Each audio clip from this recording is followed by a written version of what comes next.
ನಮಸ್ಕಾರ ವೀಕ್ಷಕರೇ, astral travel ಸರಣಿಯ ಮೊದಲನೆಯ ಎಪಿಸೋಡ್ನಲ್ಲಿ ನಾವು ಆಸ್ಟ್ರಲ್ ಟ್ರಾವೆಲ್ ಅಂದರೆ ಏನು ಮತ್ತು ನಮ್ಮ ಶರೀರದಲ್ಲಿ ಇರುವ 5 ಕೋಶಗಳು ಯಾವುವು ಹಾಗೂ ನಿದ್ರೆಯಲ್ಲಿ ನಾವು ಆಸ್ಟ್ರಲ್ ಟ್ರಾವೆಲ್ ನಮಗೆ ಗೊತ್ತಿಲ್ಲದೆ ಹೇಗೆ ಮಾಡುತ್ತೇವೆ ಇವುಗಳ ಬಗ್ಗೆ ತಿಳ್ಕೊಂಡ್ವಿ. ಬನ್ನಿ ಇವತ್ತು ಮುಂದುವರೆದ ಭಾಗವನ್ನು ಪ್ರಾರಂಭ ಮಾಡೋಣ. ನೀವು ಎಂದಾದರೂ ಶಾಂತವಾಗಿ ಕಣ್ಣು ಮುಚ್ಚಿ ಧ್ಯಾನದಲ್ಲಿ ಕುಳಿತಾಗ ಇದ್ದಕ್ಕಿದ್ದಂತೆ ನಿಮ್ಮ ಇಡೀ ಶರೀರದಲ್ಲಿ ಒಂದು ರೀತಿಯ ವಿಚಿತ್ರವಾದ ನಡುಕ ಅಥವಾ ಕರೆಂಟ್ ಪಾಸ್ ಆದಂತಹ ಕಂಪನಗಳು ಅಂದರೆ ವೈಬ್ರೇಷನ್ಸ್ ಉಂಟಾಗಿದೆಯೇ? ನಿಮ್ಮ ಕಿವಿಗಳಲ್ಲಿ ಯಾವುದೋ ಹೈ ಫ್ರೀಕ್ವೆನ್ಸಿ ಶಬ್ದ ಅಥವಾ ಝೇಂಕರಿಸುವ ನಾದ ಕೇಳಿ ಬಂದಿದೆಯೇ? ಆ ಸಮಯದಲ್ಲಿ ಭಯಪಡಬೇಡಿ, ಏಕೆಂದರೆ ವಿಜ್ಞಾನ ಇದನ್ನು ಕೇವಲ ಭ್ರಮೆ ಎಂದು ಕರೆಯಬಹುದು. ಆದರೆ ಸನಾತನ ಯೋಗ ವಿಜ್ಞಾನದ ಪ್ರಕಾರ ಇದು ನಿಮ್ಮ ಕಣ್ಣಿಗೆ ಕಾಣದ ಆ 4ನೆಯ ಶರೀರ ಅಂದರೆ ವಿಜ್ಞಾನಮಯ ಕೋಶ ಅಥವಾ ಸೂಕ್ಷ್ಮ ಶರೀರವು ನಿಮ್ಮ ಶರೀರದಿಂದ ಕಳಚಿಕೊಳ್ಳಲು ಸಿದ್ಧವಾಗುತ್ತಿರುವ ದಿವ್ಯ ಸಂಕೇತ. ಇವತ್ತಿನ ಈ ಎಪಿಸೋಡ್ನಲ್ಲಿ ನಾವು ಪೂರ್ಣ ಎಚ್ಚರದ ಸ್ಥಿತಿಯಲ್ಲಿ ಕೇವಲ ಧ್ಯಾನದ ಮೂಲಕ ಈ ಅದ್ಭುತ ಶಕ್ತಿಯನ್ನು ಸುರಕ್ಷಿತವಾಗಿ ಹೇಗೆ ಜಾಗೃತಗೊಳಿಸಬಹುದು ಮತ್ತು ಆ ಹೆಬ್ಬಾಗಿಲು ತೆರೆದುಕೊಳ್ಳುವಾಗ ನಮ್ಮೊಳಗಾಗುವ ಆ ನಿಗೂಢ ಬದಲಾವಣೆಗಳು ಏನೇನು ಎಂಬುದರ ರಹಸ್ಯವನ್ನು ತಿಳಿಯುತ್ತಿದ್ದೇವೆ. ಇಂದಿನ ರಹಸ್ಯಯಾನಕ್ಕೆ ನಿಮ್ಮನ್ನು ನೀವು ಸಿದ್ಧಪಡಿಸಿಕೊಳ್ಳಿ. ನಮ್ಮ ಸನಾತನ ಶಾಸ್ತ್ರಗಳು ಹೇಳುತ್ತವೆ, ಈ ಬ್ರಹ್ಮಾಂಡದಲ್ಲಿ ಪ್ರತಿಯೊಂದು ಎನರ್ಜಿಯೇ. ಕಲ್ಲು, ಮಣ್ಣು, ನೀರು, ನಮ್ಮ ಈ ಭೌತಿಕ ದೇಹ ಪ್ರತಿಯೊಂದು ಎಲ್ಲವೂ ಬೇರೆ ಬೇರೆ ಕಂಪನಗಳಲ್ಲಿ ಅಂದರೆ ಫ್ರೀಕ್ವೆನ್ಸಿಗಳಲ್ಲಿ ಇರುತ್ತವೆ. ನಮ್ಮ ಈ ಕಣ್ಣಿಗೆ ಕಾಣುವ ಅನ್ನಮಯ ಕೋಶ ಅತಿ ಕಡಿಮೆ ವೇಗದ ಕಂಪನದಲ್ಲಿದೆ. ಅದಕ್ಕೆ ಇದು ಘನರೂಪದಲ್ಲಿ ನಮಗೆ ಕಾಣಿಸುತ್ತದೆ. ಆದರೆ ಇದರೊಳಗಿರುವ ನಮ್ಮ ಸೂಕ್ಷ್ಮ ಶರೀರದ ಕಂಪನಗಳು ಬೆಳಕಿನ ವೇಗಕ್ಕಿಂತಲೂ ತೀವ್ರವಾಗಿರುತ್ತವೆ. ನಾವು ಧ್ಯಾನದಲ್ಲಿ ಆಳವಾಗಿ ಮುಳುಗಿದಾಗ ಏನಾಗುತ್ತದೆ ಗೊತ್ತೇ? ನಮ್ಮ ಉಸಿರಾಟ ನಿಧಾನವಾಗುತ್ತದೆ, ಮನಸ್ಸಿನ ಯೋಚನೆಗಳು ನಿಲ್ಲುತ್ತವೆ. ಯಾವಾಗ ಹೊರಗಿನ ಪ್ರಪಂಚದ ಸಂಪರ್ಕ ಕಡಿತಗೊಳ್ಳುತ್ತದೆಯೋ ಆಗ ನಮ್ಮ ಒಳಗಿರುವ ಪ್ರಾಣಮಯ ಕೋಶ ಮತ್ತು ಮನೋಮಯ ಕೋಶಗಳು ಶಾಂತವಾಗುತ್ತವೆ. ಆ ಕ್ಷಣದಲ್ಲಿ ನಿಮ್ಮ ಅನ್ನಮಯ ಕೋಶದ ಕಂಪನಗಳು ನಿಧಾನವಾಗಿ ಹೆಚ್ಚಾಗುತ್ತಾ ಹೋಗಿ ಒಳಗಿರುವ ಸೂಕ್ಷ್ಮ ಶರೀರದ ಕಂಪನಕ್ಕೆ ಸಮನಾಗಿ ನಿಲ್ಲುತ್ತವೆ. ಬಹಳಷ್ಟು ಜನರು ಆಸ್ಟ್ರಲ್ ಟ್ರಾವೆಲ್ ಮಾಡಲು ಹಾಸಿಗೆಯ ಮೇಲೆ ಮಲಗುವ ವಿಧಾನವನ್ನು ಬಳಸುತ್ತಾರೆ. ಹಾಸಿಗೆಯ ಮೇಲೆ ಮಲಗಿಕೊಂಡೇ ಆಸ್ಟ್ರಲ್ ಟ್ರಾವೆಲ್ ಮಾಡಬಹುದು, ಇಲ್ಲವೆಂದಲ್ಲ. ಆದರೆ ಆ ವಿಧಾನದಲ್ಲಿ 80% ಜನರು ಸೂಕ್ಷ್ಮ ಲೋಕವನ್ನು ತಲುಪುವ ಮೊದಲೇ ಸಾಮಾನ್ಯ ನಿದ್ರೆಗೆ ಜಾರಿಬಿಡುತ್ತಾರೆ. ಹಾಗಾಗಿ ನಾವು ನೇರವಾಗಿ ಕುಳಿತು ಧ್ಯಾನ ಮಾಡುವಾಗ ನಮ್ಮ ಬೆನ್ನು ಮೂಳೆ ಭೂಮಿಗೆ ಲಂಬವಾಗಿರುತ್ತದೆ. ಇದರಿಂದ ಮನಸ್ಸು ಸಂಪೂರ್ಣ ಎಚ್ಚರವಾಗಿರುತ್ತದೆ. ನಮ್ಮ ಸಬ್ಕಾನ್ಷಿಯಸ್ ಮೈಂಡ್ ಪವರ್ ಈ ಸ್ಥಿತಿಯಲ್ಲಿ ಅತ್ಯಂತ ಪ್ರಬಲವಾಗಿರುತ್ತದೆ. ಇಂತಹ ವ್ಯಕ್ತಿಗಳು ಕುಳಿತು ಧ್ಯಾನ ಮಾಡಲು ಶುರು ಮಾಡಿದಾಗ ಬ್ರಹ್ಮಾಂಡದ ರಹಸ್ಯ ಸಂದೇಶಗಳನ್ನು ಗ್ರಹಿಸುವ ಅದ್ಭುತ ಶಕ್ತಿ ಇವರಿಗೆ ಬೇಗ ಒಲಿಯುತ್ತದೆ. ಹಾಗಾದರೆ ಕುಳಿತ ಸ್ಥಿತಿಯಲ್ಲೇ ದೇಹ ಮತ್ತು ಆತ್ಮವನ್ನು ಬೇರ್ಪಡಿಸುವ ಆ ರಹಸ್ಯ ಹಂತ ಯಾವುದು? ಅದನ್ನೇ ಯೋಗಿಗಳು ದ ಕಾಸ್ಮಿಕ್ ವೈಬ್ರೇಷನ್ ಹಂತ ಎನ್ನುತ್ತಾರೆ. ಕುಳಿತು ಧ್ಯಾನ ಮಾಡುವಾಗ 90% ಜನರು ಈ ಹಂತ ಬಂದಾಗ ಭಯಪಟ್ಟು ಕಣ್ಣು ಬಿಡುತ್ತಾರೆ. ಏಕೆಂದರೆ ಮಲಗಿದ್ದಾಗ ಬರುವ ಕಂಪನಕ್ಕಿಂತ ಕುಳಿತಿದ್ದಾಗ ಅನುಭವಕ್ಕೆ ಬರುವ ಕಾಸ್ಮಿಕ್ ವೈಬ್ರೇಷನ್ 10 ಪಟ್ಟು ಹೆಚ್ಚು ತೀವ್ರವಾಗಿರುತ್ತದೆ. ಆಸ್ಟ್ರಲ್ ಟ್ರಾವೆಲ್ ಮಾಡಲು ಪ್ರಯತ್ನಿಸುವ 90% ಜನರು ಈ ಹಂತದಲ್ಲಿ ಸೋತು ಹಿಂದೆ ಸರಿಯುತ್ತಾರೆ. ಏಕೆ ಗೊತ್ತೇ? ಏಕೆಂದರೆ ಇದು ಅತ್ಯಂತ ವಿಚಿತ್ರ ಮತ್ತು ಭಯ ಹುಟ್ಟಿಸುವ ಹಂತ.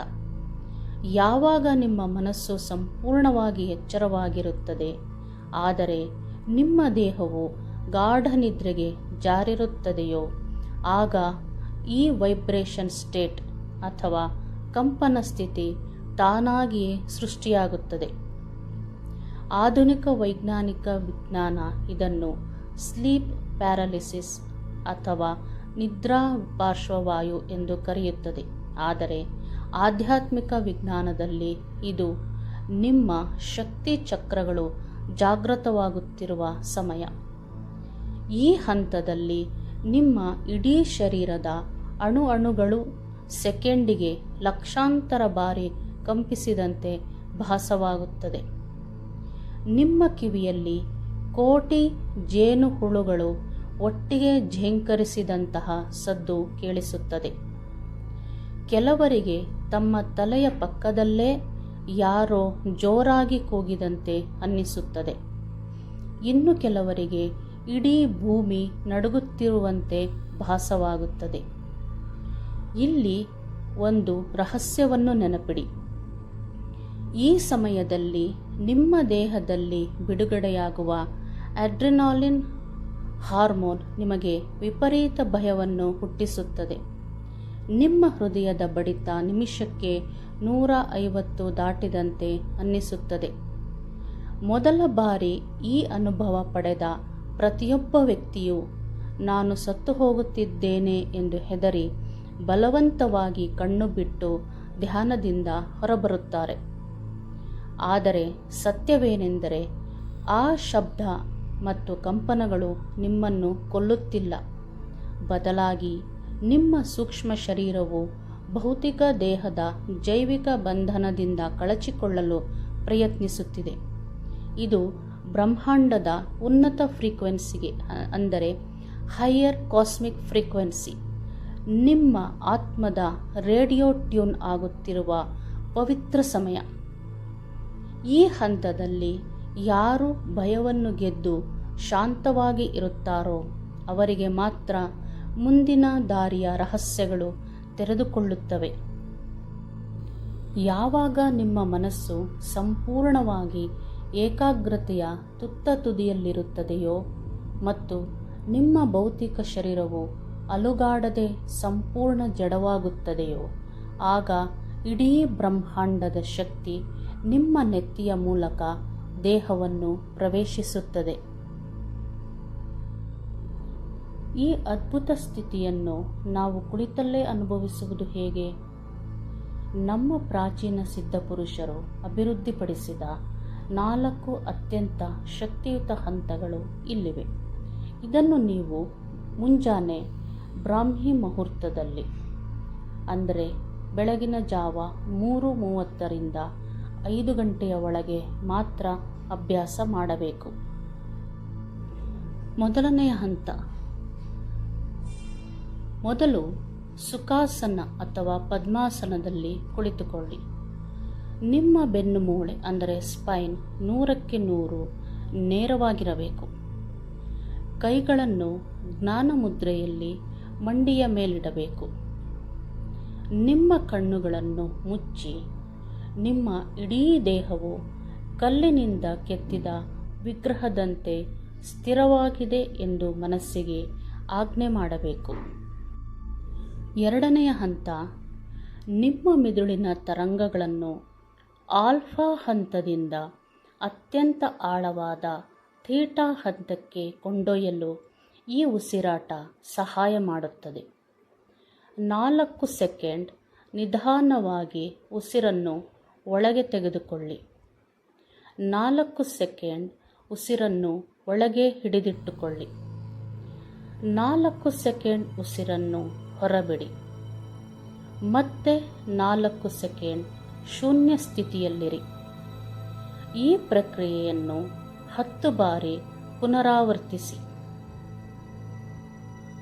3ನೇ ಹಂತ, ನಿಮ್ಮ 2 ಹುಬ್ಬುಗಳ ಮಧ್ಯೆ ಇರುವ ಆಜ್ಞಾಚಕ್ರ ಅಥವಾ 3ನೇ ಕಣ್ಣಿನ ಥರ್ಡ್ ಐ ಮೇಲೆ ನಿಮ್ಮ ಸಂಪೂರ್ಣ ಗಮನವನ್ನು ಕೇಂದ್ರೀಕರಿಸಿ.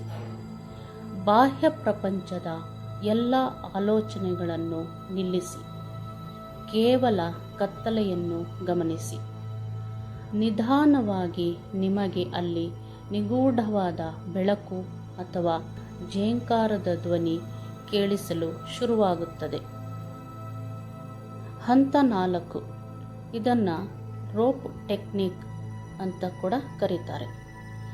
ಯಾವಾಗ ಕಂಪನಗಳು ತಾರಕಕ್ಕೇರುತ್ತವೆಯೋ ಆಗ ನಿಮ್ಮ ಭೌತಿಕ ಕೈಗಳನ್ನು ಅಲುಗಾಡಿಸದೆ ನಿಮ್ಮ ಕಲ್ಪನೆಯ ಕೈಗಳನ್ನು ಮೇಲಕ್ಕೆತ್ತಿ. ನಿಮ್ಮ ಮೇಲ್ಛಾವಣಿಯಿಂದ ಒಂದು ಅದೃಶ್ಯ ಹಗ್ಗ ನೇತಾಡುತ್ತಿದೆ ಎಂದು ಭಾವಿಸಿ. ಆ ಹಗ್ಗವನ್ನು ನಿಮ್ಮ ಕಲ್ಪನೆಯ ಕೈಗಳಿಂದ ಹಿಡಿದು ಮೇಲಕ್ಕೆ ಹತ್ತಲು ಪ್ರಯತ್ನಿಸಿ. 1 ಇಂಚಾಗಿ ನಿಮ್ಮ ಸೂಕ್ಷ್ಮ ಶರೀರವು ಭೌತಿಕ ದೇಹದಿಂದ ಬೇರ್ಪಡುವ ನಿಜವಾದ ರೋಮಾಂಚನಕಾರಿ ಅನುಭವ ನಿಮಗಾಗಲು ಪ್ರಾರಂಭವಾಗುತ್ತದೆ. ವೀಕ್ಷಕರೇ, ಇಲ್ಲಿ ನಾನು ಈ ರೀತಿ ಮಾಡಿ ಕಲ್ಪಿಸಿಕೊಳ್ಳಿ ಅಂತ ಹೇಳ್ತಾ ಇದ್ದೀನಿ ಅಲ್ವಾ, ಇದು ಕೇವಲ ಬಿಗಿನರ್ಸ್ಗಳಿಗೆ ಮಾತ್ರ. ಏಕೆಂದರೆ ಬಿಗಿನರ್ಸ್ಗಳಿಗೆ ತಕ್ಷಣ ಮನಸ್ಸನ್ನು ಶೂನ್ಯ ಸ್ಥಿತಿಗೆ ತರೋದು ಕಷ್ಟ ಆಗುತ್ತೆ. ಹಾಗಾಗಿ ಅವರಿಗೆ ಈ ರೀತಿ ವಿಜುವಲೈಸೇಷನ್ ಮಾಡ್ಕೊಳ್ಳೋ ಅವಶ್ಯಕತೆ ಇರುತ್ತೆ. ಆದರೆ ಅಡ್ವಾನ್ಸ್ ಲೆವೆಲ್ನಲ್ಲಿ ಇರೋರಿಗೆ, ಯಾರು ಧ್ಯಾನದಲ್ಲಿ ಕೂತ್ಕೊಳ್ತಿದ್ದಂಗೆ ಕೆಲವೇ ನಿಮಿಷದಲ್ಲಿ ಶೂನ್ಯ ಸ್ಥಿತಿಗೆ ಹೋಗ್ತಾರಲ್ವ, ಅವರಿಗೆ ಈ ಮೆಥಡ್ಗಳೆಲ್ಲ ಅವಶ್ಯಕತೆ ಬರೋದಿಲ್ಲ. ಅವ್ರು ಧ್ಯಾನಕ್ಕೆ ಕೂತ್ಕೋತಿದ್ದಂಗೆ ಶೂನ್ಯ ಸ್ಥಿತಿಗೆ ಬಂದೇ ಬಿಡ್ತಾರೆ. ಅವರಲ್ಲಿ ವೈಬ್ರೇಷನ್ಸ್ ತಾನಾಗಿಯೇ ಬರುತ್ತದೆ. ನಾನಿದು ಹೇಳ್ತಾ ಇರೋದು ಬಿಗಿನರ್ಸ್ಗಳಿಗೆ ಮಾತ್ರ.